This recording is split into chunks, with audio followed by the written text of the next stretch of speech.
दंगाइयों को मुख्यमंत्री आवास में बुला के सम्मानित किया जाता था। पुलिस ने जानबूझकर मुसलमानों पर लाठियां चलाई। कभी कभी बुरी आदतें जाती नहीं लोगों की। इल्जाम लगाया जा रहा है कि मुसलमानों ने पत्थर चलाया। कर्फ्यू का सबक तुम्हें ऐसा सिखा देंगे कि तुम्हारी आने वाली पीढ़ी दंगा करना भूल जाएगी। अभी तक मैं हाउस अरेस्ट हूँ, मुझे निकलने नहीं दिया जा रहा है।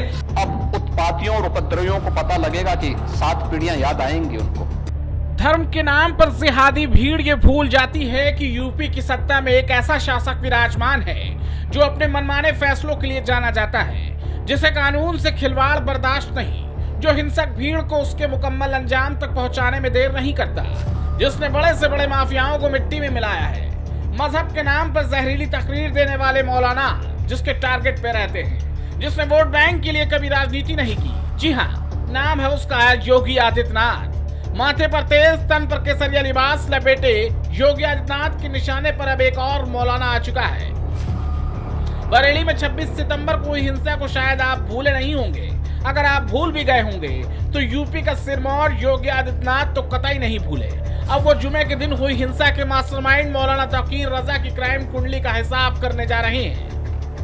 2017 में जब से यूपी की बागडोर गोरखपुर के मठ से निकले एक योगी ने संभाली तो बेलगाम हुआ कानून भी झुककर योगी को सलाम करने लगा।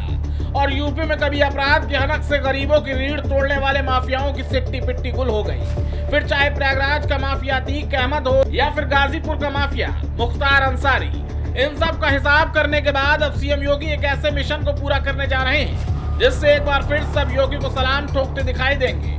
दरअसल बरेली में आई लव मोहम्मद को लेकर जिस बवाली भीड़ ने हंगामा मचाया था, अब उस भीड़ के आका का हिसाब होने जा रहा है। जी हाँ, बरेली में भीड़ को उकसाने वाले मौलाना तौकीर रजा जो पहले से जेल में है, अब उसकी और उसकी सहयोगियों द्वारा कब्जाई गई जमीनों पर बुलडोजर की कार्रवाई होती देखी जाएगी।